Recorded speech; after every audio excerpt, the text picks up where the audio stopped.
this all the time, every seminar. So I just gave up thinking about getting up here.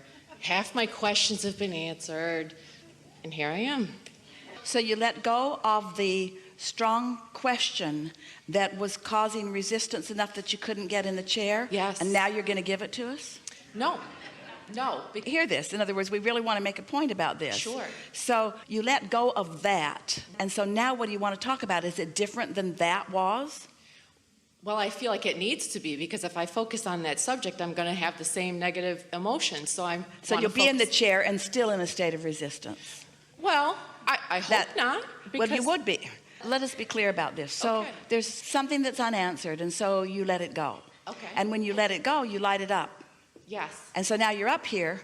Don't bring that back. No, and I don't want to. That's the point. We wanted to make sure everyone was understanding. Right. So isn't that interesting? So I'm going to pay a boatload of money. Maybe I'm going to get on an airplane and fly to see this ghost. But I'm not going to be encouraged to talk about anything that's important to me. Because something about talking about what's important keeps it from happening. Right. Good, you got that. Yeah. You got that. So the first segment today I resonated with it unlike anything. It felt so leading edge to me. The whole conversation about Monday really felt good. Oh God, now my mind is going blank with the lions and being more about satisfaction, and I'd really like to go further. The reason that conversation feels so good to you is because it really is the leading edge of this conversation that we're all having together. It's the fine-tuning of why some things feel better than others, and it doesn't matter what it is that you want. It doesn't matter whether it's a material object or a pile of money or a relationship. It doesn't matter what it is. The reason that you want it is because you believe you will feel better in the having of it. So everyone is reaching for this satisfaction.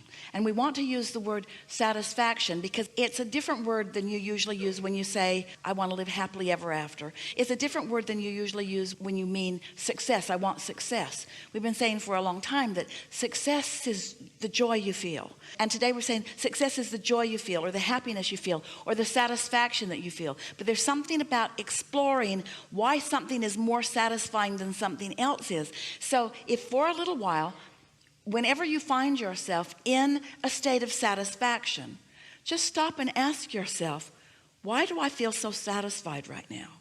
Is it because I'm alone and my thoughts are clear?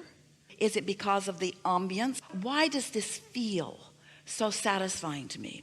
And as you ask that question a couple of thousand times in the next month or two, what's going to happen to you is you're going to become consciously aware of what you're doing with the energy in the moment, which is what deliberate creation always is. What am I doing with the energy? It doesn't have anything to do with what anybody else is doing, with what anybody else has created. It doesn't have anything to do with what you've ever created, really. What am I doing with my focus right now? And as you start figuring it out, that, well, because this is what the answer is going to come to over and over again, no matter what the subject, if you feel satisfied, these are the answers that are going to occur to you. You're going to say, you're going to know, oh, I'm in a state of non-resistance. And if the satisfaction is high, I'm in a state of non-resistance, and I've been focusing enough that there's some momentum going toward the unfolding or the evolution of the expanding of my desire. My desire is growing without hindrance. That's what the feeling of satisfaction is. My desire is growing without hindrance. Can we talk more about that? That's really good. And I feel like I might have a desire, and sometimes I have, like, for example. One time we said to a woman, we were trying to get her to talk about what she wanted, and she wasn't coming to any of it. And then we started naming a few things. And she said, oh, I don't want that. I've already got that. I've already got that. I've already got that.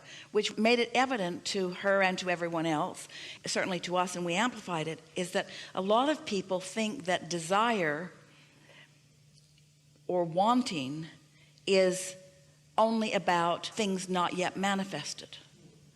And so you don't realize that you could focus upon a lot of things that are already in your experience with appreciation, and that causes momentum to expand, which brings more satisfaction. We've been saying to you for years that when you ask, it is given. Step 1, life causes you to ask. Step 2, source gives it to you. Step 3 is you've got to be in the receiving mode. Today we want to say to you, you've got to feel satisfied to be in the receiving mode. If you're not feeling satisfaction, you're not in the receiving mode. So could you be looking at something that you want that has not yet manifested and feel satisfaction at the same time? It's not logical to have something that you want and be looking right at the absence of it and be feeling satisfaction at the same time. But could you be focused upon anything else in the world that's easy for you to feel satisfaction about and at the same time be an allower in this moment of that? That's this new piece that you are so ready to begin applying. What causes my satisfaction? You know what your satisfaction is? Your satisfaction is being one with who you are. Your satisfaction is having no gap between you and your inner being. But your inner being, friends, your inner being has expanded so much just now. Your inner being keeps being more. You got to keep up. You got to keep up with your inner being. And do we mean you got to keep manifesting? No. You got to vibrationally keep up. You caused your inner being to expand. If you don't keep up, then you don't feel satisfaction. So satisfaction is the basis of my happiness. Satisfaction is the basis of my success. Let me call it satisfied instead of happy. And let me call it satisfied instead of successful. And let me call it satisfied instead of manifestation. You know that feeling. Don't you know that feeling? That's nice. This feels so good. Satisfaction. Just go for satisfaction just for a little while. Sometimes people would say to us, especially in the beginning of meeting us, and they would say, "Oh, Abraham, I've been wanting so many things for a long time, and all of a sudden, bam, bam, bam, bam, bam, manifestations all over the place. It's like I was holding a rubber band back and I let go of it. Now all kinds of things are manifesting." And we say it's because you have been desirous of so much you haven't been letting in. And now, in looking at life with little different premises than you've been approaching it, as we get you to think in terms of being a vibrational perceiver rather than a doer, or even a feeler rather than a talker, as you just start approaching it just a little bit different, then you start finding some new ways into some things that your pattern of thought has been blocking. Mm-hmm. You ever been with a friend and when you sit down, you kind of have the same conversation over and over and over again? And it's often about something that they want that isn't coming about, and they just think that maybe one more dialogue about it will give them the breakthrough. But it won't. One more dialogue about it doesn't give you the breakthrough. You've got to find a way to find the satisfaction factor. Now, maybe the friend that you're visiting with can help you see it in another way, and maybe it can soften a little resistance, but still, it's really slow going. So, Abraham, could it really be as simple as, I've got 10 things I really want, and one of them is so satisfying. Is it really so simple that I could just focus only on that one and the other 9 would happen? Yeah? Abraham, there's 10 things I want, and almost all of them are in a really satisfying place for me. But there's one thing I'm still working on. Could I mess up the satisfaction factor of the other 9 by focusing upon the one I'm trying hard on? Yep. So now we have some questions. Do you believe that your inner being exists? Mm-hmm. Do you believe that there's a vortex of your expansion and evolution that is in existence, that is being responded to by law of attraction and is expanding and evolving and becoming? Mm-hmm.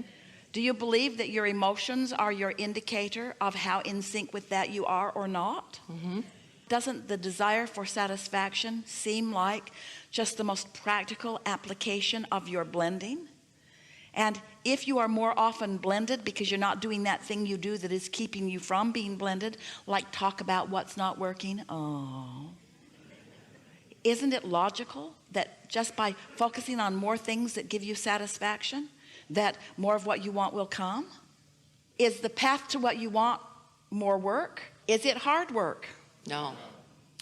Is it wrestling others to the ground and killing them? Is it more examination of it? Is it finding something to feel good about now?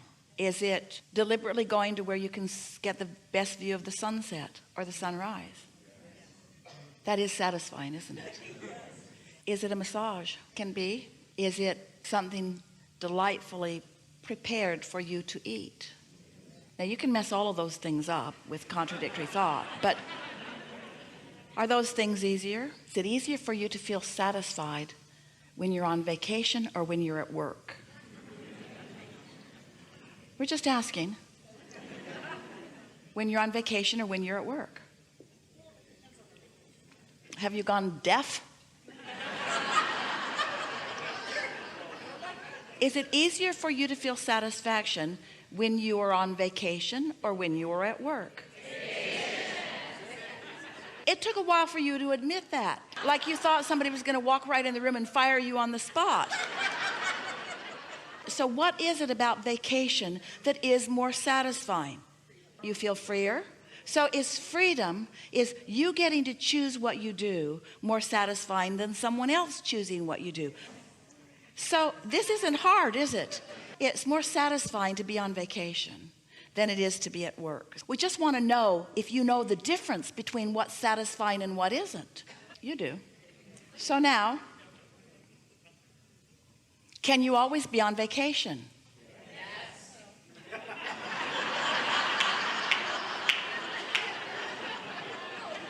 You've read too many of our books. It's not logical that you could always be on vacation, is it?